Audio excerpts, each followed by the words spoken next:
Aleutian Islands are situated in the North Pacific Ocean, forming a chain which extends about 1,200 miles west-southwest from Alaska Peninsula towards Siberia to form the southern boundary of the Bering Sea.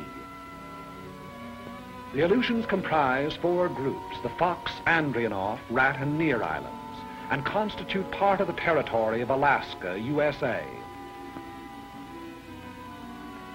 Of volcanic origin, there are numerous combs on the chain, many of them still active.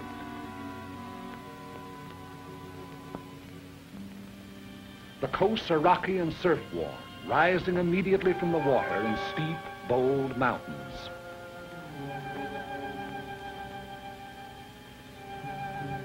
The Aleutians are the storm pot of the Western world.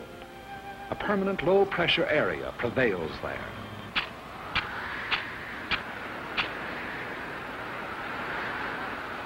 Cold air masses from the polar regions flow with a shearing effect against the warm, moisture-laden air masses over the Japanese current to form cyclonic disturbances.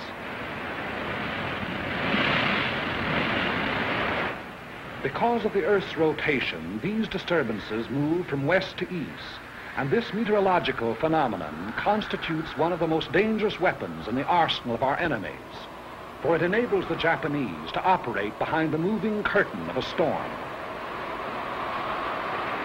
In the early days of June 1942, they employed this advantage in an all-out attempt to secure absolute domination of the entire Pacific Ocean.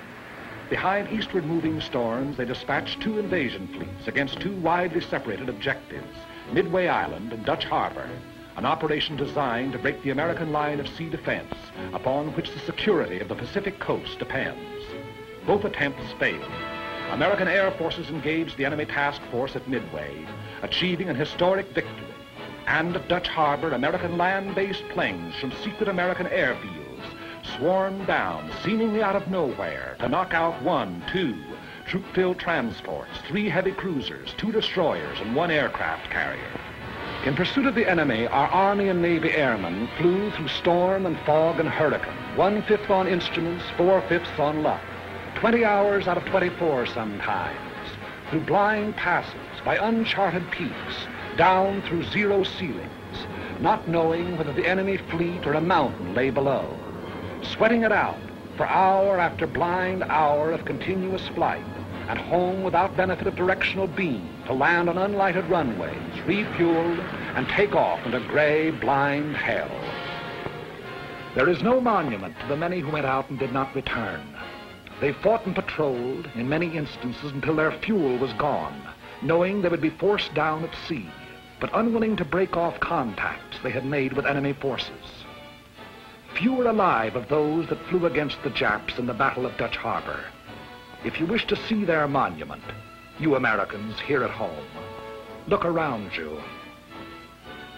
In retiring, the remnants of the defeated Japanese task force landed troops on the undefended islands of Attu, Agatu, and Kiska. We immediately undertook the offensive. So commenced our march out along the bridge toward Asia. In late August of 1942, a large detachment of our troops landed on an island several hundred miles out along the chain, and under 2 hours by bomber from Kiska. The name of this island is Adak, and it is closer to Japan than any other American outpost. Typical of the Aleutian chain, it is windswept, treeless, rain-soaked, carpeted with sphagnum, a flat, spongy vegetation like undersea growth, which oozes water at every step. The only bird life on the island is its scavenger ravens, big, black, wind-ruffled. Remote as the moon and hardly more fertile, Adak is next to worthless in terms of human existence. Its sole value is that of a pin on a staff officer's map, but that value is measureless. Strategically, Adak is one of the most important locations in the world. 11 days after the occupation, an airfield was completed, and the first U.S. bomber sat down. 3 days later, flights took off on a bombing mission to Kiska, with complete fighter protection. Since that time, missions over Kiska have become a daily affair. The airfield is the heart of the island, beating with 500,000 horsepower of heavy and medium bombers, Navy amphibians, pursuit ships, transports. The sound of the engines warming up starts before dawn, echoing back from the mountains that flank the field.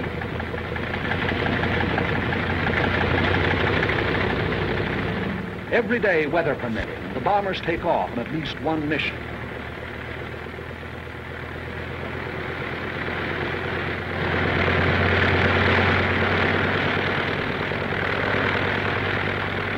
Often on good days, a first flight takes off in the sunrise, others following at regular intervals, so that Kiska's under bombardment every hour until nightfall.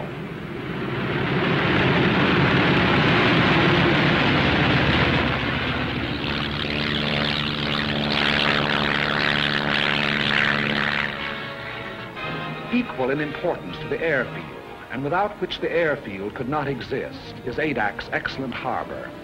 Landlocked on three sides with a natural island breakwater, it enables heavy draft vessels to come inshore and unload by lighter under almost any weather conditions.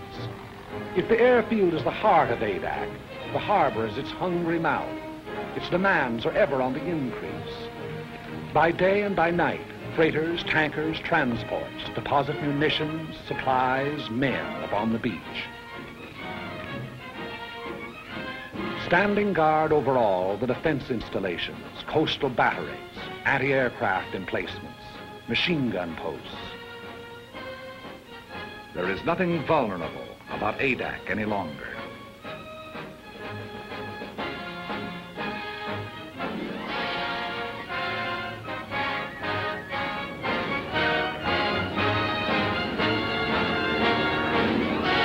The skies are constantly circled by aerial patrols and never-ending relays.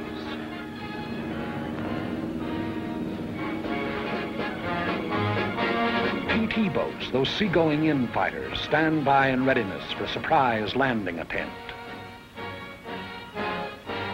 Offshore, destroyers keep endless vigil, slipping like ghosts through the fogs, challenging each hull-down speck of an approaching vessel on the horizon, listening with their undersea ears for the beat of an engine, scanning the seas with the plume of a periscope, standing rugged duty on the Bering patrol, or slipping into port on the flank of a convoy.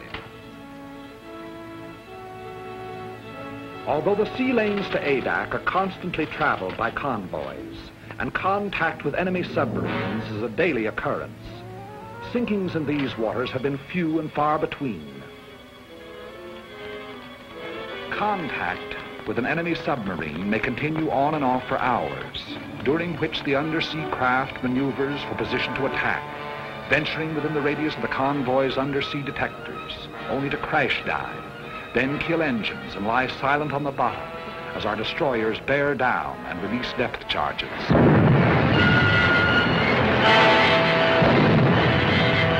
Our destroyers and Navy reconnaissance have held the undersea enemy well in check. The flow of men, munitions, and supplies flows ceaselessly on. The gigantic task of furnishing every American expeditionary force with the materials needed in carrying the fight to the enemy falls to the Army Service Forces. ASF is the bloodstream of our whole military body, maintaining its every organ and muscle. Adak presents a special problem, as the barren island furnishes nothing toward human needs save drinking water. Everything else must be brought here. Food, fuel for men and motors, machinery, munitions, shelter material. Raise these basic requirements to the nth power. Add parts and replacements for everything from Caterpillar tractors to can openers, plus the operations of estimating, purchasing, assembling, transporting, delivering, and becomes apparent why the job of supplying a military force is now dignified by a $12 word like logistics.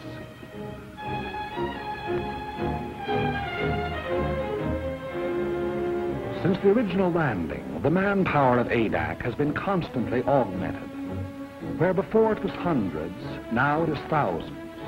Troops arrive after a voyage that may take anywhere from a week to a month, depending on the sea route.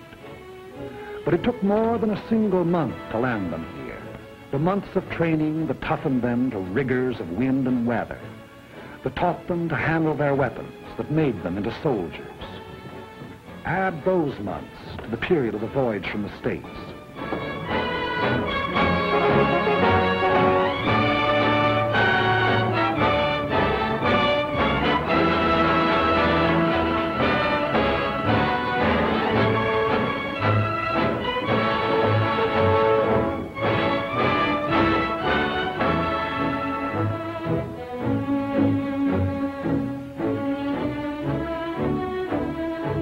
On ADAC, down-eastern accents mixed with Texas drawls and Middle Western twangs and Brooklynese. Bookkeepers, grocery clerks, college men, and dirt farmers. That is, of course, ex-dirt farmers, ex-bookkeepers, ex-college men. Soldiers now, as though all their lives they'd been nothing but.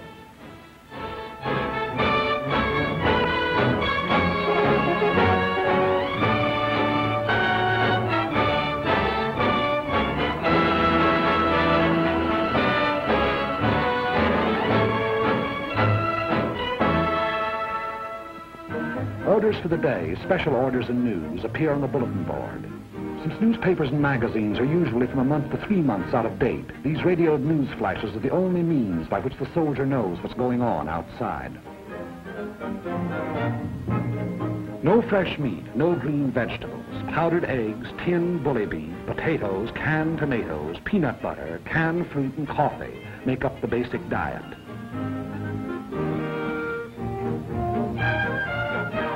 And biscuits, barrels full of biscuits.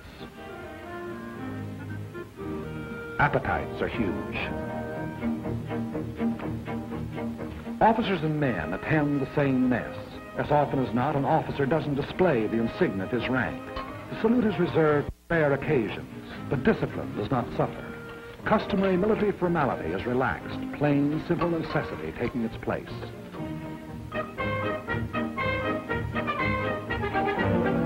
After months in an outpost like ADAC, there is a tendency on the part of the soldier to think and live only in terms of the present. That faraway world from which he came begins to seem like a dream to him. A letter in his hand is proof of the reality of that world, of Saturday night dances, jalopies and ice cream sodas, of sport pages, and shaving in the same mirror with the old man. A letter means more than his paycheck to the soldier. If he happens to be in the Air Corps, he'd gladly make an extra flight over Kiska for one more letter.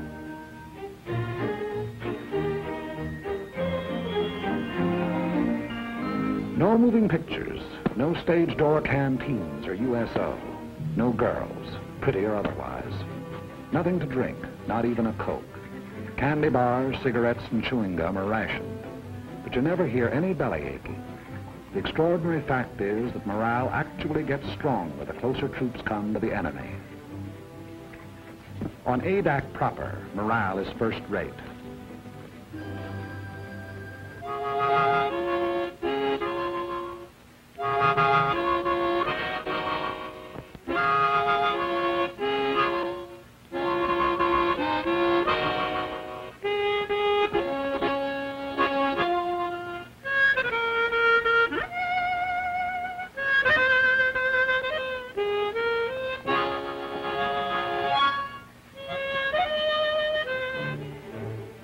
The site of the airfield was originally a shallow tidal lagoon. Army engineers diked up its inlet and drained off its waters by means of a channel to the sea. It was their resourcefulness in exploiting a natural formation which made possible the completion of the field in 10 days and 11 nights, for the work never ceased. Bulldozers shifted thousands of tons of the lava ash which composed the bed of the lagoon. Not a new gain to the Corps that built the Panama Canal.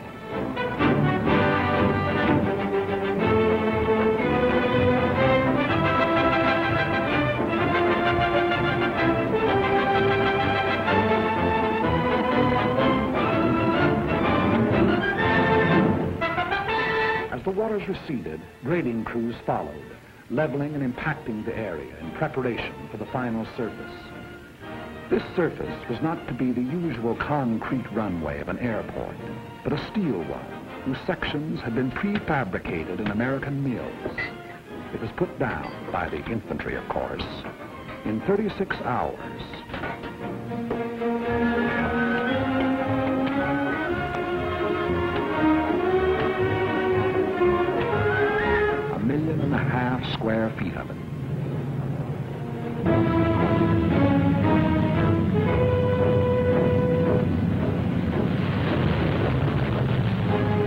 From then on, only the severest weather kept our planes grounded.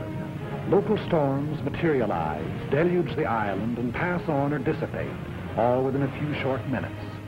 It's a land of cloudbursts and rainbows. If you don't like the weather, wait a minute, the soldier says.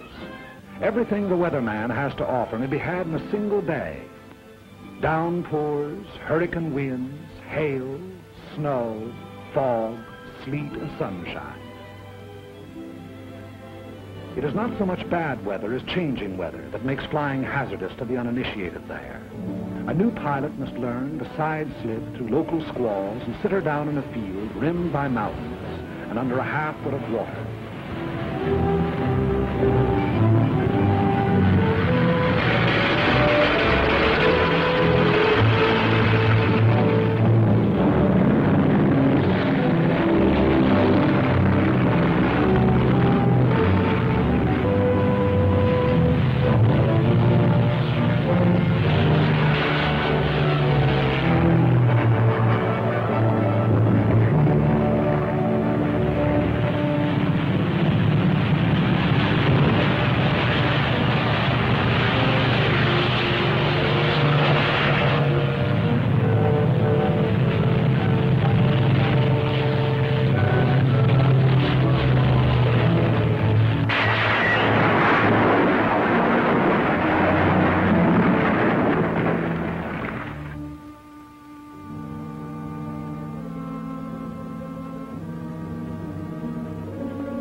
The greater percentage of casualties, however, occur in the anti-aircraft fire over Kiska.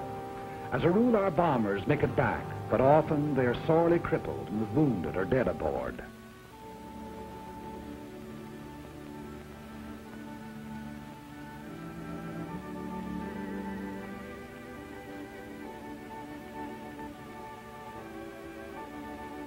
In my father's house are many mansions.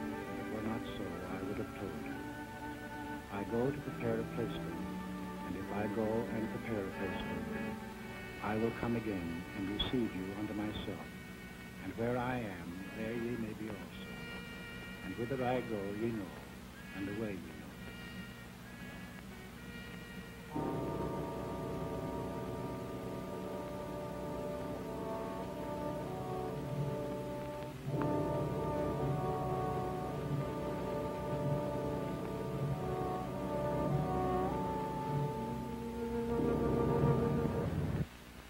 The day's mission is the highlight of each 24 hours.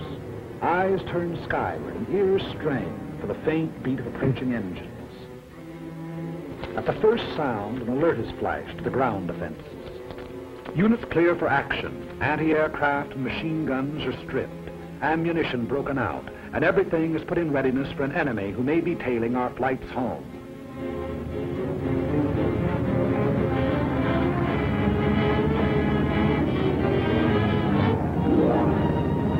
Bombers went out, and 6 are coming back.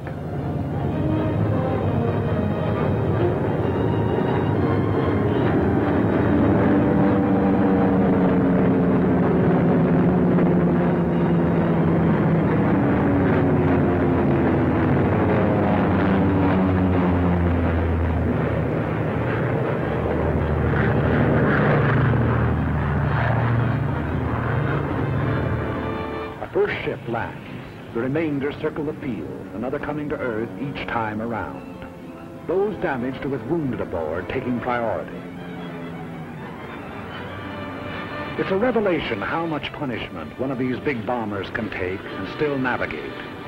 Unless both sets of controls are shot away or an explosive shell finds the gas tank, the odds are all in her making it safely home.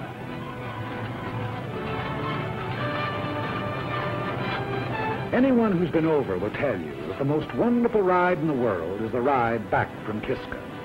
No matter if two engines have conked out and daylight is pouring through the wings, there's just something about the scenery on the way home.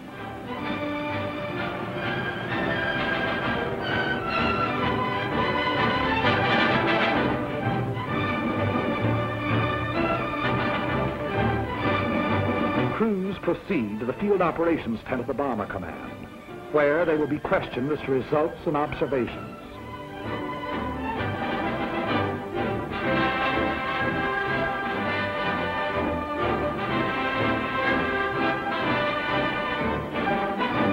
Their jigsaw reports taken singly are compared and cross-checked until a complete and accurate record of the operation has been assembled.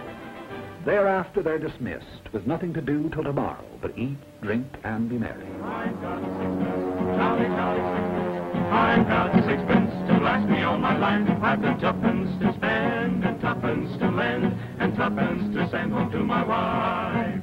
No cares have I to grieve me, no pretty little girls to deceive me. I'm as happy as a king, believe me, as we go rolling home. Rolling home, rolling home, rolling home, rolling home, by the light of the silvery moon. Happy is the day when the airman gets his pay, as we go rolling home. But ADAC's tomorrow begins today with a directive from Kodiak Island, Intelligence Center. A photographic ship accompanies missions to Kiska. It's tasked to follow the bombers over their target, recording the immediate results of the bombardment, also enemy defense activities, new installations, camouflage. These photographs are studied by specialist interpreters and submitted with comments to the General and his staff officers, Colonel William Prince and Colonel C.M. McCorkle.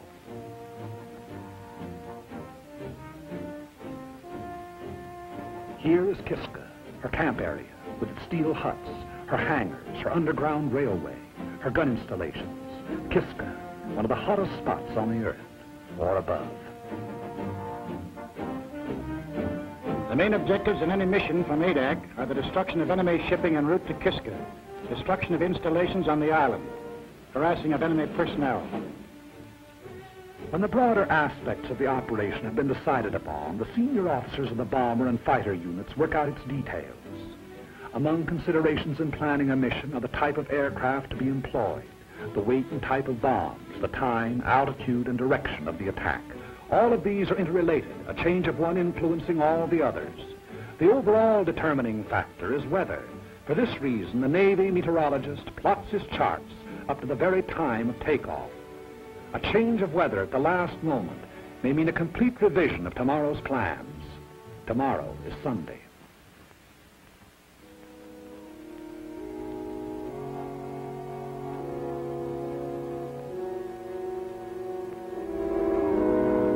At their outposts on the island, Catholic, Protestant, and Jewish chaplains, not priests, ministers, or rabbis, but chaplains, all, are leading fighting men in their devotions. Under the snows of an Aleutian mountain, these defenders of the faith exercise the first of their four freedoms.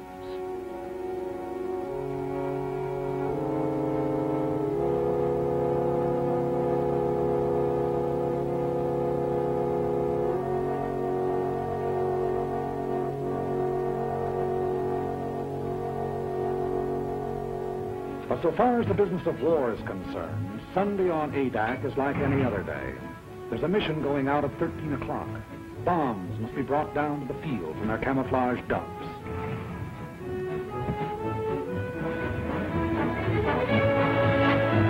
A heavy bomber carries either 16 250-pounders, 12 500-pounders, or 8 1,000-pounders.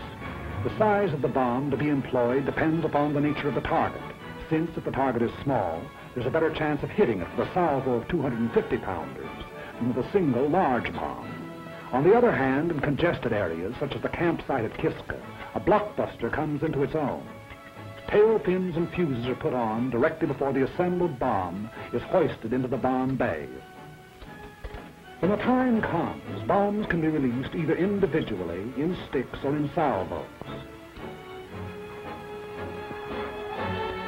Belts of ammunition are brought to machine guns and threaded into receivers ready for firing. The rounds are put onto the belts in successions of threes, red-tipped tracers, yellow incendiaries, and black regulations. Each moving part of each gun has been tended with watchmaker's care, and every belt of ammunition is cleaned, oiled, and checked before the takeoff.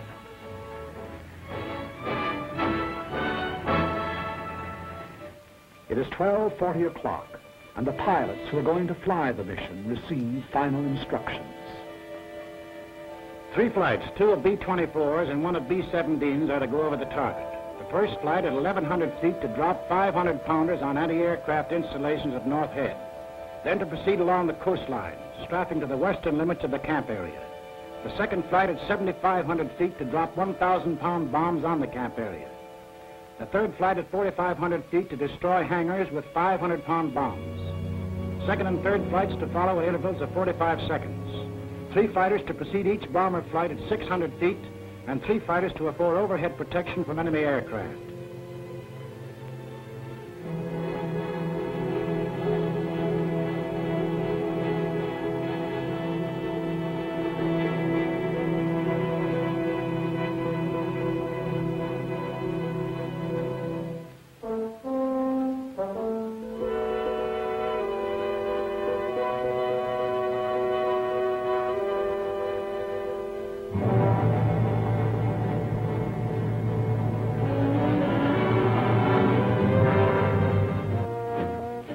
Begin to assemble around the ships, awaiting the appearance of their officers.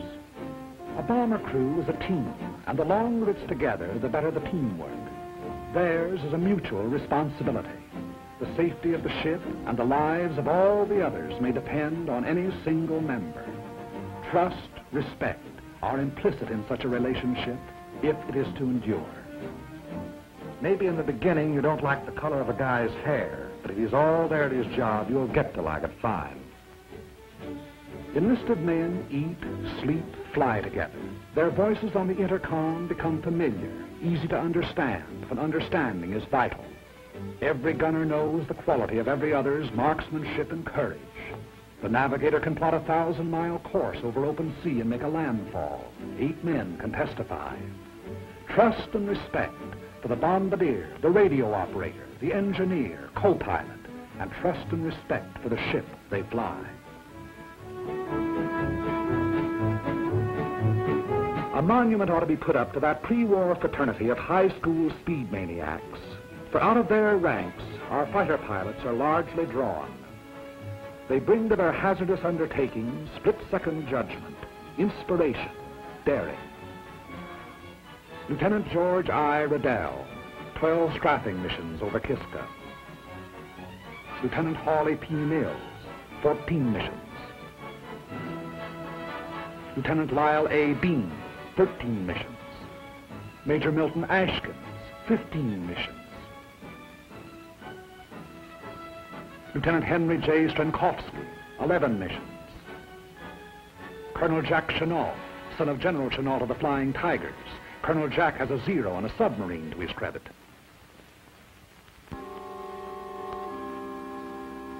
A last-minute weather observation is made. The word is given to go. It's good luck and over the hill.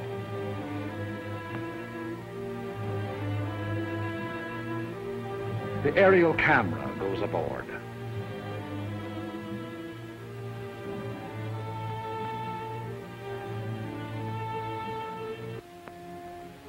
The bomber pilot informs his crew the exact part their ship is to play in the mission. Your bomber pilot is of a different breed to your fighter. Where the fighter is reckless and inspired, the bomber pilot is responsible, determined. Because of the size and imponderability of his ship, there are no last-moment decisions for him. And besides the big, intricate, costly piece of machinery that a heavy bomber is, he has the lives of 6 or 8 others to think about. 100 men, 9 bombers, 12 fighters, are setting out to attack and immobilize 10,000 men behind naval and military defenses. This is the significance of aerial supremacy. But behind this supremacy lies the enormous system which makes it possible for the ships to take off. ASF, Naval Convoy, Army Air Transport, the Corps of Engineers, Army and Navy intelligence, Signal Corps, Ordnance, and ground forces. These have done their part for today. The stage is set. Rehearsals are over. The actors are ready. The curtain is going up. But this is no make-believe drama. They will be playing for keeps.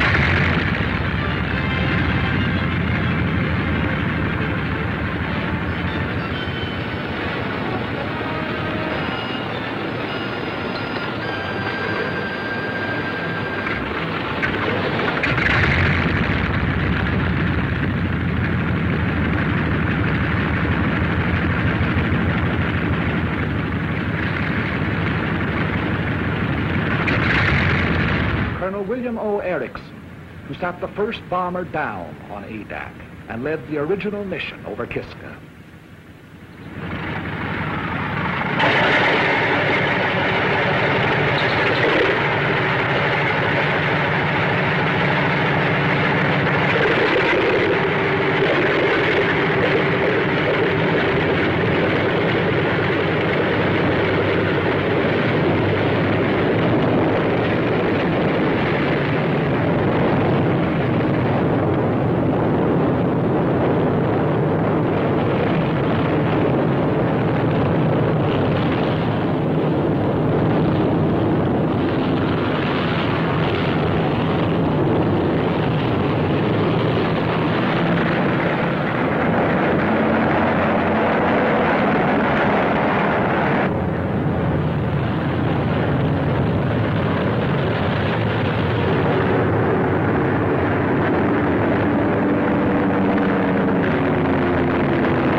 Thunder of engines makes the earth tremble and the ravens rise.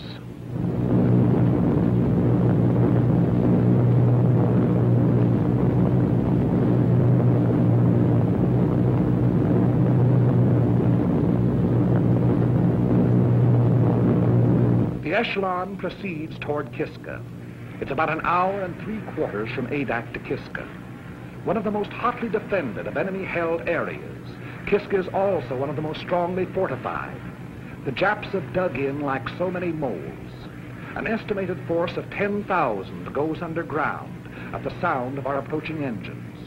We cannot, by air attack, hope to annihilate We can only harass the force on Kiska, cripple the island's defenses, keep the enemy from adding to its resources, while we build our own fighting strength to the day and the hour when we shall undertake a landing operation.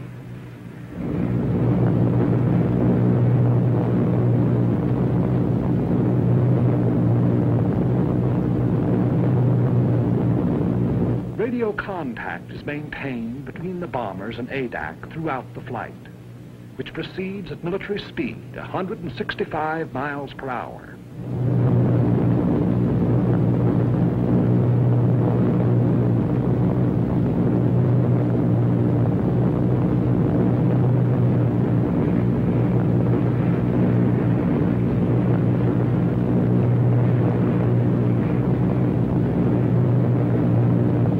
During the first part of the journey, the waist guns are swung into position, turret mechanisms tested, and trial rounds fired.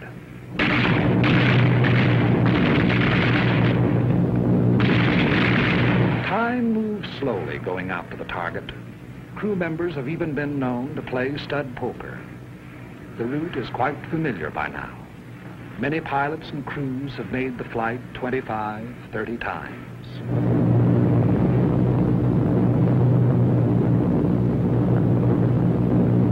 Along about the time Amchitka is sighted, they begin to look out for enemy planes. The men whose regular job it is say no matter how often a fellow's gone over, he always feels funny up there over Kiska. At a signal from the squadron leader, the pilots will open throttle, and the planes will go into the bombing run.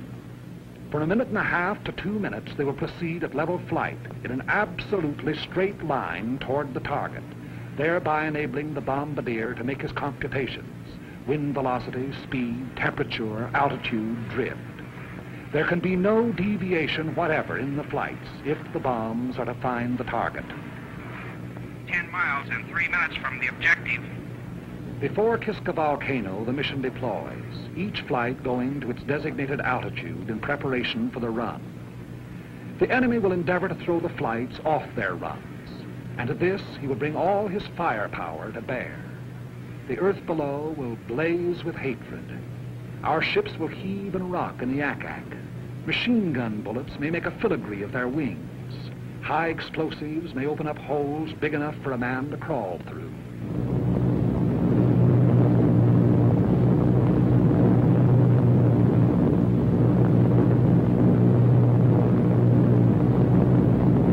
Little Kiska, outer defense of Kiska Harbor. Bomb bay doors open.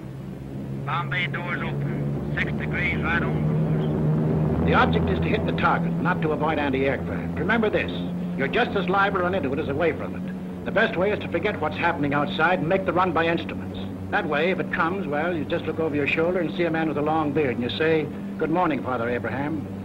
I want every man to stick by his gun until I say he can leave. Use every round of ammunition on this ship. Fire straight at the gun flashes until they stop. If we're hit and have to bail out, there'll be plenty of Navy around to pick us up. Okay, shall we give it to them?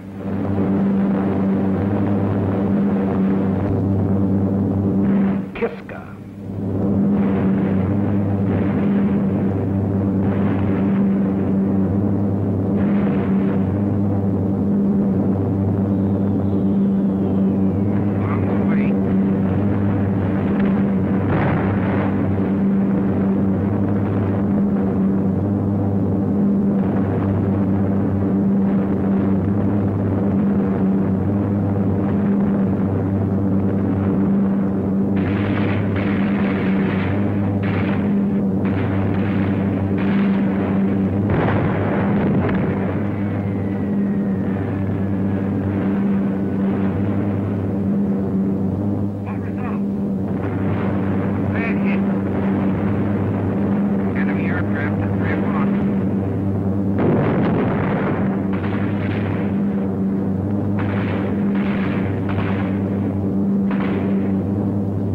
Flight, low altitude.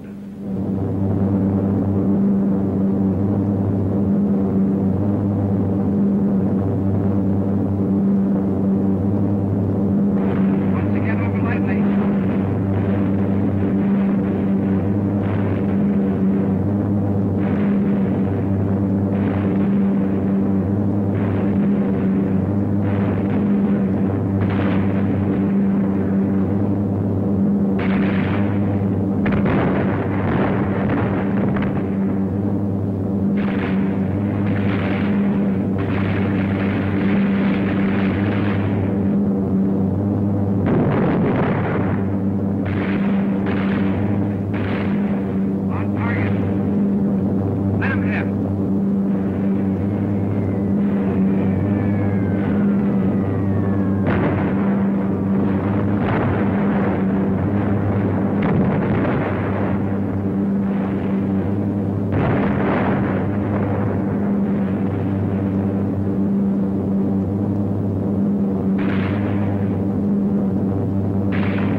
at 4,500 feet.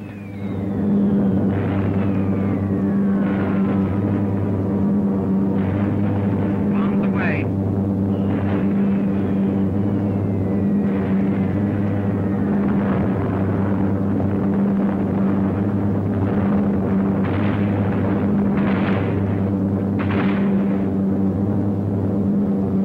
Here it goes.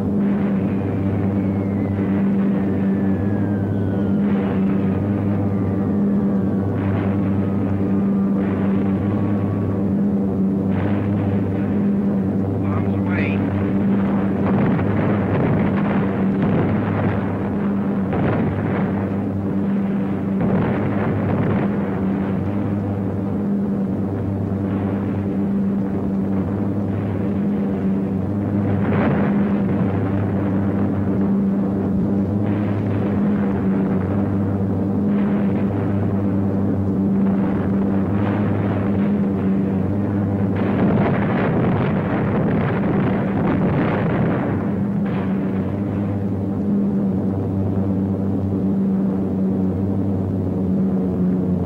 Check in, tail gunner.